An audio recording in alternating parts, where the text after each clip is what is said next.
என்ன வீடியோ பார்க்க போகிறோன்னா, கோழி பண்ணைக்கும் ஆட்டு பண்ணைக்கும் உள்ள வித்தியாசத்தை தான் பார்க்க போகிறோம்.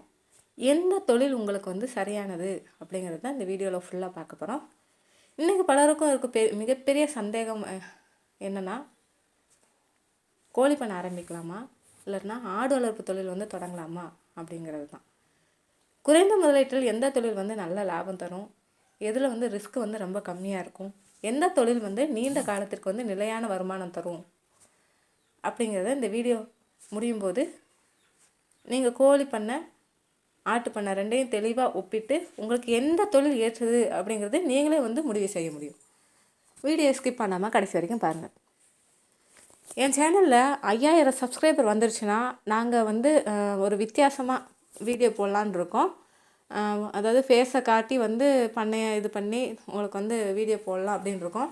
சீக்கிரம் உங்கள் கையில் தான் இருக்குது. 5000 சப்ஸ்கிரைபர் வரணும்னு சொல்லிட்டு எல்லாருமே வேண்டிக்கோங்க. 5000 சப்ஸ்கிரைபர் வந்துருச்சுன்னா கண்டிப்பாக கொஞ்சம் என்ன டெவலப் பண்ணி வேறு மாதிரி வீடியோ நான் எடுத்து போடுறேன். ஓகேங்க. உங்களுக்கு ஏதாவது ஆடு சம்மந்தமாக சந்தேகம் இருந்தாலும் ஏதாவது டவுட் இருந்தாலும் கமெண்ட் பாக்ஸில் கமெண்ட் பண்ணுங்கள்.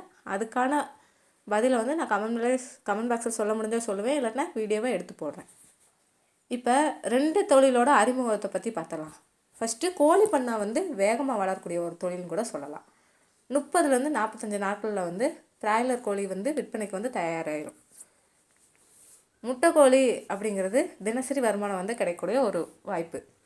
மறுபுறம் பார்த்திங்கன்னா ஆடு வளர்ப்பு வந்து மெதுவாக வளரக்கூடிய தொழில். ஆனால் நீண்ட காலத்தில் நல்ல ஒரு சொத்தாக மாறக்கூடிய வாய்ப்பு இருக்குது.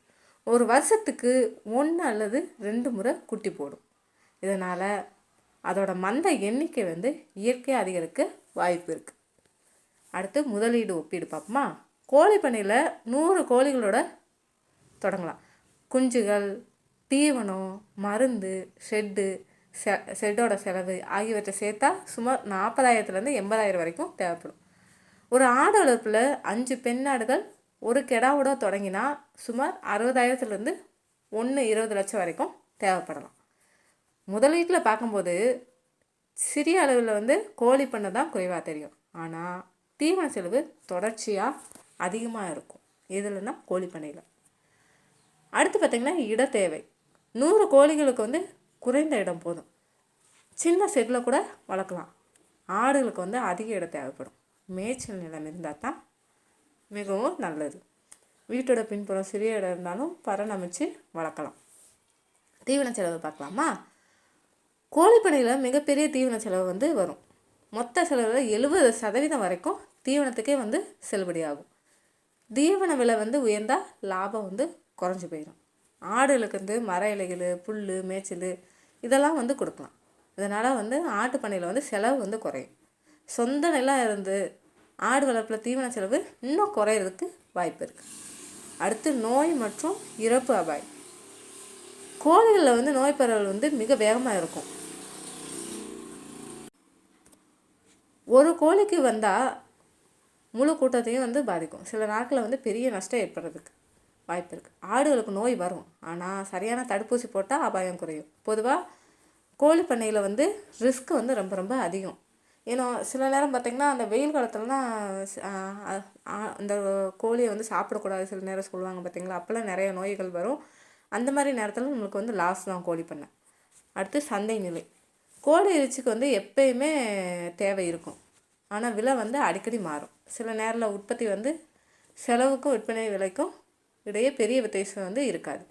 ஆடுகளுக்கு வந்து பண்டிகை காலங்களில் வந்து விலை வந்து அதிகமாக இருக்கும். குறிப்பாக பக்ரீத்து, இந்த திருமண சீசன் போன்ற நேரத்தில் வந்து நல்ல லாபம் வந்து கிடைக்கும். கோழி வந்து நல்ல கோழியை விட ஆடு தான் இறைச்சி வந்து ரொம்ப ரொம்ப நல்லது, உடலுக்கு ரொம்ப நல்லது. கோழியை கம்பேர் பண்ண காட்டிலும் ஆடு வந்து ரொம்ப ரொம்ப நல்லது.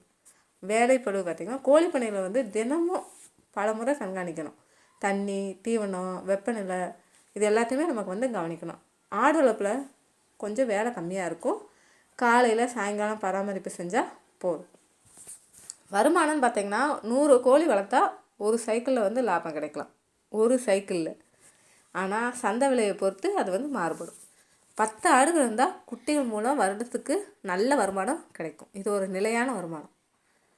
ஆடுகளோட மதிப்பு அதோட காலத்தோட அதிகரிக்கும்.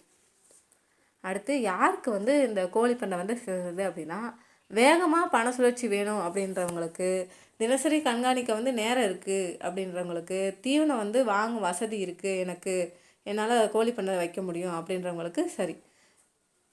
அப்படின்னா உங்களுக்கு வந்து கோழி பண்ணை ரொம்ப ரொம்ப சிறந்தது. யாருக்கு வந்து இந்த ஆட்டு பண்ணை சரி அப்படின்னா, சொந்த நிலம் இருக்குது பார்த்தீங்களா, அவங்களுக்கு சொந்த நிலம் இல்லைனாலும் பரவாயில்ல, அவங்களுக்கும் செட் ஆகும். மேய்ச்சல் இருந்துச்சுன்னா கொஞ்சம் நல்லாயிருக்கும். நீண்ட காலம் வந்து லாபம் வேணும், உங்களுக்கு நீண்ட வருமானம் வேணும்னா ஆட்டு பண்ணை சிறந்தது. ஆனால் ரிஸ்க் வந்து இதில் ரொம்ப ரொம்ப கம்மி. அது அப்படி இருக்குது அப்படின்னா உங்களுக்கு வந்து ஆட்டு பண்ணை தான் சிறந்தது. இப்போ உண்மையான சில அனுபவங்கள் இது வந்து இந்த கோழி பண்ணை ஆட்டு பண்ணை வித்தியாசம் வந்து ஒரு சப்ஸ்கிரைபர் தான் நம்மகிட்ட கேட்டாங்க. இப்போ பல விவசாயிகள் வந்து கோழி பண்ணையில் வேகமாக சம்பாதிக்கிறாங்க, ஆனால் நோய் அல்லது சந்தை அந்த வீழ்ச்சி காரணமாக பெரிய நஷ்டத்தையும் சந்திக்கிறாங்க. ஆடு வளர்ப்பில் வந்து மெதுவாக வளர்ச்சி இருந்தாலும் நிலையான சொத்து வந்து உருவாகுது. அதனால் பலர் வந்து என்ன செய்கிறாங்க, ஆட்டு பண்ணையை தான் பாதுகாப்பான முதலீடாக கருதுகிறாங்க. கோழிப்பண்ணை மற்றும் ஆட்டுப்பண்ணை ரெண்டுமே நல்ல தொழில்கள் தான். வேகமான வருமானம் வேணும்னா நீங்கள் வந்து கோழிப்பண்ணை வச்சுக்கோங்க. நிலையான நீண்ட கால லாபம் வேணும்னா ஆட்டுப்பண்ணையை வச்சுக்கோங்க. என்ன ஆட்டுப்பண்ணையில் குறைந்த ரிஸ்க் இருக்கும், வேகமான பண சுழற்சி வேணும் அப்படின்னா கோழிப்பண்ணை தான் சிறந்தது. அது இந்த வெயில் காலத்துக்கெலாம் கோழிப்பண்ணையை விட அதாவது எந்த சூழ்நிலைக்கு வாழக்கூடியதுன்னா அது ஆடுகள் தான். அதனால் ஆட்டுப்பண்ணையே என்னை பொறுத்த வரைக்கும் சிறந்ததுன்னு நான் சொல்லுவேன். ஏன்னா ரிஸ்க்கு நம்ம கம்மியாக இருக்கிறதுல எல்லாருமே முதலீடு பண்ணுவாங்க, அதனால தான். எனவே உங்கள் நிலம், முதலீடு, நேரம் மற்றும் அனுபவத்தை பொறுத்து சரியான தொழிலை வந்து நீங்களே தேர்வு வந்து செஞ்சுக்கோங்க. அந்த வீடியோ ஃபுல்லாக பார்த்துட்டு உங்களுக்கு எந்த தொழில் சிறந்தது அப்படி சொல்லிட்டு நீங்களே ஒரு உங்களுக்குள்ளே ஒரு கொஸ்டின் கேட்டுக்கோங்க, ஓகேங்களா? அப்போ தான் உங்களுக்கு கோழி பண்ணைக்கும் ஆட்டு பண்ணைக்கும் வித்தியாசம் தெரியும். ஏன்னா கோழி பண்ணைகள் வந்து அந்த வெயில் காலத்தில் வந்து கொஞ்சம் தாங்காது, உங்களுக்கே தெரியும். அது வெப்பநிலை இதெல்லாம் வந்து நம்மளுக்கு இது பண்ணால் தான் கோழிகள் வந்து நல்லா வந்து இருக்கும்.